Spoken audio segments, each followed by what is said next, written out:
విచిత్రాల నిధి ఓ విధి విచిత్రాల నిధి వింత కథల సారథి ఆశ నిరాశల వారధి నిరంకుశ నిర్ణయాల నిర్దయవానిధి ఓ విధి విచిత్రాల నిధి ఓ విధి విచిత్రాల నిధి. భార్గవి చనిపోయిందని తెలిసి ఆగలేకపోయాను. ఆ బాధ తట్టుకోలేక వెంటనే వచ్చేశాను. భార్గవి చాలా మంచి అమ్మాయి, బంగారం లాంటి భవిష్యత్తుంది. పెళ్లి చేసుకుని సుఖంగా సంతోషంగా ఉండాల్సిన అమ్మాయి జీవితం చివరికి ఇలా అయిపోతుంది అనుకోలేదు. ఉద్యోగం ఇచ్చినట్టే ఇచ్చి దీపక్ చివరికి ఇలా ప్రాణాలు తీస్తాడనుకోలేదు. ఏమిటి మీరంటున్నది? తప్పుగా ఏమీ అనలేదు. దీపక్ భార్గవిని హత్య చేశాడంటున్నాను. లేదు, అతను అలాంటి వ్యక్తి కాదు, చాలా మంచి మనిషి. నేను అలా అనుకునే మోసపోయాను. మీరు మోసపోయారా? అవును, దీపక్ ఎవరో కాదు, నా అల్లుడు. మీలాగే దీపక్ ఎంతో మంచివాడని నమ్మి ఎంతో ప్రేమగా పెంచుకున్న నా కూతురినిచ్చి పెళ్లి చేశాను. ఆ రోజు నుంచి అది ఏనాడో సుఖపడలేదు.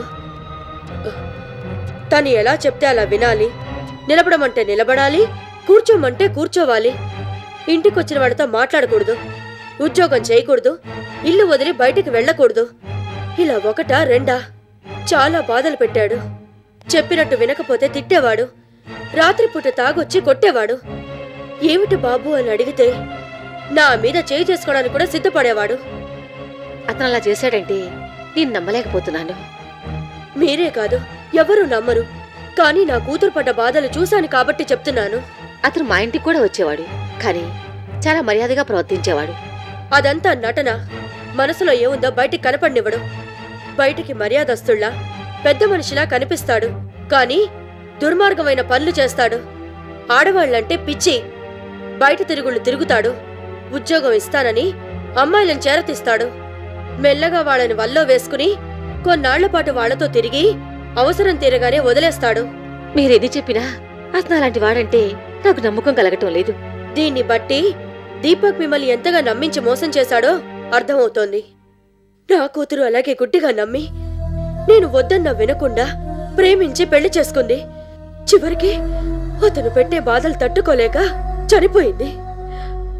ఇన్నాళ్ల పరిచయంలో అతని మాటల్లో కానీ చేతల్లో కానీ నాకెప్పుడు అలాంటి అనుమానం రాలేదు. అది మీ దురదృష్టం. ఏమాత్రం అనుమానం వచ్చినా మీ కూతురు మీకు దక్కేది. ఆస్తి కోసం తల్లి మీద కోర్టులో కేసు వేశాడు. అలాంటి వాడు హత్య చేశాడంటే ఆశ్చర్యపోనక్కర్లేదు. భార్గవి చనిపోయిందని తెలియగానే నా కూతురు గుర్తొచ్చి దీపక్ చేసిన మోసానికి మరో అమ్మాయి బలైపోయిందని నా గుండె తరుక్కుపోయింది. అందుకే మిమ్మల్ని కలిసి 4 మాటలు చెప్పి వెళ్దామని వచ్చాను. ఈ బాధతో మీరిలా కుంగిపోతే మీ చిన్న కూతురు గురించి ఎవరు ఆలోచిస్తారు? ఆ అమ్మాయి కోసమైనా మీరు మనసు చిక్కబట్టుకుని కాస్త ధైర్యంగా ఉండాలి. మీకు ఏ అవసరం వచ్చినా నేనున్నానని మర్చిపోకండి. వస్తాను.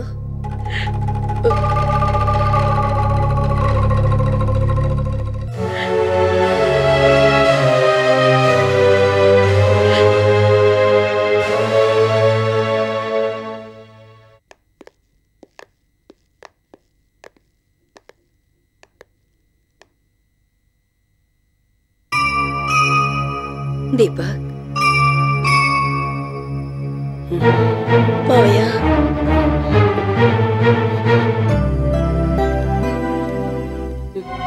అమ్మా చూసావా అమ్మా, చేయని తప్పుకి నీ కొడుకు ఏ పరిస్థితి వచ్చిందో. ఈ హత్య ఎవరు చేశారో ఎందుకు చేశారో తెలియదు, కానీ కావాలని నన్ను ఇందులో ఇరికించారమ్మా. నాకు తెలుసు బాబు. నీ మాట విననందుకు, నిన్ను క్షోభ పెట్టినందుకు ఆ దేవుడు నాకు విధించిన శిక్షమ్మా ఇది. అలా అనుకో దీపక్. అవునమ్మా, ఊహకి వాస్తవానికి తేడా తెలుసుకోలేకపోయాను. పెరిసేదంతా బంగారం అనుకుని మురిసిపోయాను. అయిన వాళ్ళందరినీ కాదని అర్హత లేని భార్గవిని అందలా లెక్కించాను. అందుకు ఫలితం అనుభవిస్తున్నాను. ఏమిటి మావయ్య ఇది? ఇప్పుడు ఏమైందని అలా బాధపడుతున్నావు? అనుమానం మీద అరెస్ట్ చేశారే తప్ప నువ్వు నేరస్తుడివని నిర్ధారించలేదుగా. మావయ్య, నేను ఓడిపోయిన ప్రతిసారి నాకు ధైర్యం చెప్పావు. నన్ను మళ్ళీ మామూలు మనిషిని చేశావు. నువ్విచ్చిన ఉత్సాహం, ప్రోత్సాహం ఇవే నన్ను ముందుకు నడిపిస్తున్నాయి. నాకు అంతలా ధైర్యం చెప్పిన నువ్వే ఇలా డీలా పడిపోతే ఎలా? నిజమే సంధ్య, కానీ నా పరిస్థితి వేరు. హంతకుడిగా ముద్ర వేయించుకొని అందరికీ నా మొహం ఎలా చూపించగలను? బయటకు వచ్చినా తలెత్తుకుని ఎలా తిరగలను? పరిస్థితి అంతవరకు రాదు దీప. ఇన్వెస్టిగేషన్ జరుగుతోంది. అసలు నేరస్తులెవరో తొందరలోనే తెలుస్తుంది. నువ్వు నిర్దోషిగా బయటకు వస్తావు బాబు. ఇంతవరకు ఆ ధైర్యంతోనే ఉన్నానమ్మా. కానీ నాకు బెయిల్ కూడా దొరకకుండా చేశారంటే నన్ను ఇందులో ఇరికించడానికి ఎంత పగడ్బందీగా ప్లాన్ చేశారో అర్థమవుతోంది. ఇదంతా చూస్తుంటే నేను ఈ కేసు నుంచి బయటపడతానని నమ్మకం నాకు తగ్గిపోతుందమ్మా. పై మెరుగులు చూసి అదే శాశ్వతను వెలుగు అనుకున్నాను, వెంట పడ్డాను. చివరికి ఇలా చీకట్లో మిగిలిపోయాను.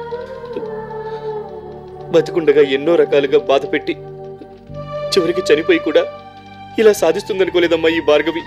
దీప, జరిగినవన్నీ తలుచుకుని బాధపడకు. ఎంత పెద్ద నేరస్తుడైనా ఎక్కడో ఏదో చిన్న తప్పు చేసి దొరికిపోతాడు. నువ్వు ఏ తప్పు చేయలేదు కాబట్టి అది నిరూపించుకోవడానికి తగిన సాక్ష్యాలు, ఆధారాలు దొరకకపోవు. నన్ను బాధ పెట్టడమే జీవిత లక్ష్యంగా పెట్టుకుని ఇప్పటికీ నన్ను వెంటాడుతోంది రోజీ. విలియమ్స్ గారి హత్య కేసులో తగిన సాక్ష్యాలు, ఆధారాలు సంపాదించి నా శత్రువైన రోజీని జైలు నుండి విడిపించాను.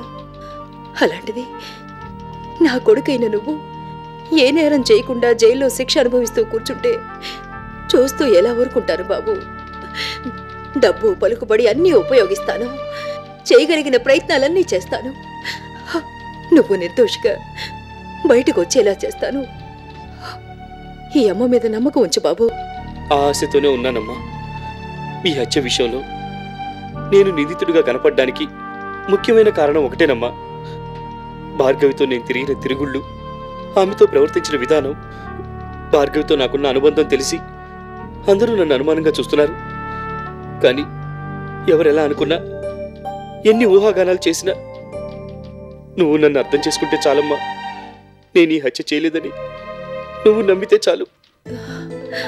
నా పెంపకం మీద నాకు నమ్మకం ఉన్నంతకాలం నా కొడుకు మంచితనం మీద కూడా నాకు నమ్మకం ఉంటుంది బాబు. నువ్వు ఏ తప్పు చేసుండవు. చాలమ్మా, ఆ ఒక్క మాట చాలు. అమ్మమ్మ అంతగా ధైర్యం చెప్తున్నా భయం ఎందుకు మావయ్య? మేమంతా ఉన్నాం. నిన్ను బయటికి తీసుకురావడానికి చేయాల్సిన ప్రయత్నాలన్నీ చేస్తాం. నువ్వేం నిరాశపడకు మావయ్య. దీపక్, వాళ్ళిచ్చిన టైం అయినట్టుంది. మే వెళ్ళొస్తాం. ఎక్కువగా ఆలోచిస్తూ మనసు బాధ పెట్టుకోకు. నీ గురించి ఆలోచించడానికి ఈ అమ్మ ఉందని గుర్తుంచుకో. ధైర్యంగా ఉండు. వెళ్ళొస్తాం బాబు. లాయర్ గారితో మాట్లాడి మళ్ళీ వస్తాను.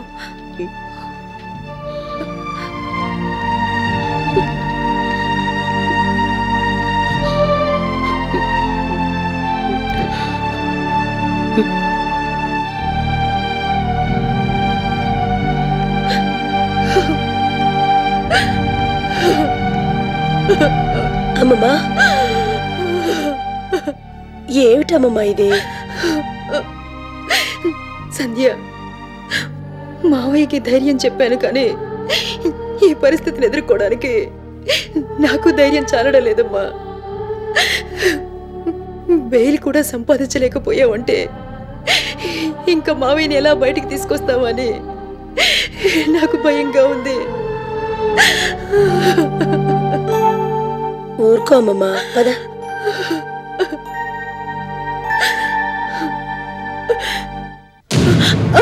అమ్మమ్మా, ఏమిందమ్మమ్మా? ఏం పర్వాలేదు.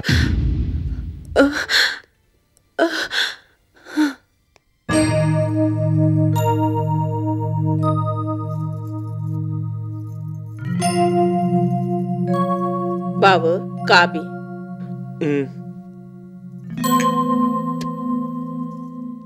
భార్గవిని ఎవరు చంపారో తెలిసిందా బాబు? అప్పుడే ఎలా తెలుస్తుందో కాలు. కాకి బట్టలు వేసుకొని అయిన దానికి కాని దానికి వాళ్ళ మీద ఈల మీద కాకుల్లాగా అరుతుంటారు. మరి ఇలాంటప్పుడు ఆ పోలీసులు ఏడ్చేస్తున్నారు బాబు. పుణ్యానికి పోతే పాపం ఎదురైందని పిలిచి ఉద్యోగం ఇచ్చి దాని పైసన్ని కొని తెచ్చుకున్నారు. ఆ భార్గవి బతుకుండగా మీ నాన్నగారిని బాధ పెట్టింది. ఇప్పుడు చచ్చి కూడా సాధిస్తుంది. జరిగిన దానికి మనం ఏం చేయగలం నోకాలు? అలాగని ఏ తప్పు చేయకుండా నాన్నగారు జైల్లో కూకుడుంటే చూస్తూ ఒళ్ళకోలేం కదా బాబు. తమరి ఏదో చెయ్యాలి. నుప్పులో నెయ్యి పోసినట్టు మీ జ్ఞాని గారు నాన్నగారి మీద 4 మాటలు కల్పించి చెప్తారే గాని ఏ తప్పు చేయలేదని చెప్పరు. ఆరోగ్యం బాగోనేక మీ నాన్నమ్మగారు కూడా ఏటి చేయలేకపోతున్నారు. దురదృష్టం కాకపోతే మీ జ్ఞాని గారు నిడిపించిన మీ నాన్నమ్మ గారు కొడుకు నిడిపించుకోలేకపోవడం ఏడు బాబు. నిజమే నోకాలు, కేసు నడుస్తుంది కదా, ఏమవుతుందో చూద్దాం. బాబు, తెలుగు తక్కువ దాన్ని ఇలా అడుగుతున్నానని ఏటి అనుకోవద్దు. భార్గవం చంపింది ఎవరో తెలిస్తే కేసు అయిపోద్ది కదూ. అది తెలిస్తే ఇంకేముంది నోకాలు, నాన్న బయటకు వచ్చేసినట్టే. కానీ అసలు అంతకుడు అంత తేలిగ్గా దొరకడు. ఆ భార్గవి ఇలాగ ఎన్ని కొంపలు కూల్చిందో, ఎంతమందిని బాధ పెట్టిందో, హాలలో ఎవడు కడుపు మండుంటుంది. ఈ పని చేసుంటాడు.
Good morning madam. రండి గిరిగారు, కూర్చోండి. అర్జెంట్ లెటర్స్ ఉన్నాయి మేడం, మీరు సైన్ చేస్తే పంపిస్తాను. మన మ్యానుఫ్యాక్చరింగ్ యూనిట్కి లోన్ కోసం అప్లై చేశాం. దానికి సంబంధించిన డాక్యుమెంట్స్ కూడా ప్రిపేర్ చేశాను. మీరు ఒకసారి చూస్తే సబ్మిట్ చేస్తాను. ఇప్పుడేం వద్దండి, రేపు చూద్దాం.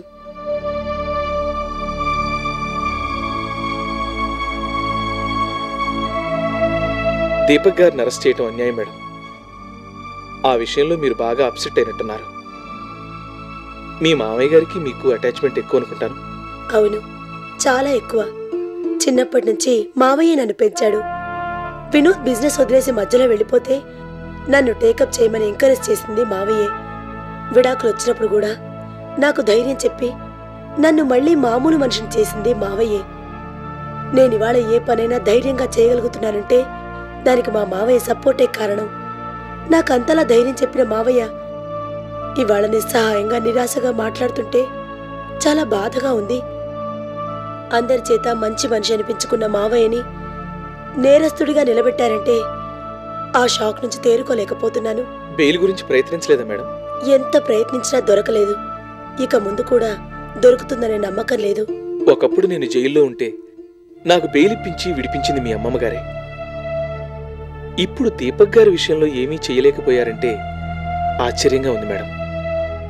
భార్గవిని హత్య చేసి తెలివిగా నేరాన్ని దీపక్ గారి మీదకి నెట్టేసి బెయిల్ కూడా దొరకకుండా చేశారంటే ఇదెవరో ముందుగానే ఆలోచించి చేసిన మర్డర్ అనిపిస్తోంది. ఆయన మీద అంతగా కక్ష కట్టాల్సిన అవసరం ఎవరికుంటుంది? అవును మేడం, మీ మామయ్య గారికి శత్రువులు ఎవరైనా ఉన్నారా? నాకు తెలిసి ఎవరూ లేరు. ఉండే అవకాశం కూడా లేదు. తన పనేదో తాను కామ్గా చేసుకుపోవడమే తప్ప మావయ్య ఎవరి జోలికి వెళ్లరు. పొరపాటున కూడా ఎవరిని ఓ చిన్న మాట కూడా అనరు. తగువులు గొడవలు అసలు ఇష్టం ఉండదు. అవసరమైతే సహాయం చేస్తారే తప్ప ఎవరికీ ఏ అన్యాయం చేయలేదు. అలాంటి మావయ్యని హత్యా నేరం కింద అరెస్ట్ చేశారంటే అసలు లోకంలో న్యాయం ఉందో లేదో అనిపిస్తోంది. భార్గవి పరిస్థితి చూసి జాలిపడి ఉద్యోగం ఇస్తే చివరికి లాయింది. భార్గవి రోజీ మనిషి కదూ? అవును. ఎలాగైనా అమ్మమ్మని దెబ్బ కొట్టాలి, అమ్మమ్మ బతుకు నాశనం చేయాలి అని ఆలోచించడం తప్ప రోజీకి వేరే పనే లేదు. అందుకనే మమ్మల్ని విడదీయమని భార్గవిని ప్రయోగించింది. భార్గవి కూడా మాక్సిమం ట్రై చేసింది. చాలా వరకు సక్సెస్ అయింది. కానీ లాస్ట్ మూమెంట్లో ఫెయిల్ అయింది. అందుకని ఈ హత్య కూడా రోజీయే చేయించిందేమో అని అనుమానంగా ఉంది. లేదు మేడం, రోజీ చేసే అవకాశం మాత్రం లేదు. ఆవిడ దగ్గర కొంతకాలం పాటు పనిచేశాను కాబట్టి అంత నమ్మకంగా చెప్తున్నాను. రోజీ కుట్రలు కుతంత్రాలు పన్నుతుంది, మోసాలు చేయిస్తుంది, కానీ మనుషుల ప్రాణాలు తీసే పని మాత్రం చేయదు మేడం. అదొక్కటే రోజీలో ఉన్న మంచి గుణం. ఏమైనా మనం డిపార్ట్మెంట్ మీద మరింత ప్రెషర్ తీసుకొచ్చి ఇన్వెస్టిగేషన్ పక్కాగా జరిగేలా చూడాలి మేడం. అది గనక మనం చేయగలిగితే తప్పకుండా దీపక్ గారు నిర్దోషిగా బయటపడతారని నా నమ్మకం. అందుకు మనం గట్టిగా ప్రయత్నించాలి మేడం.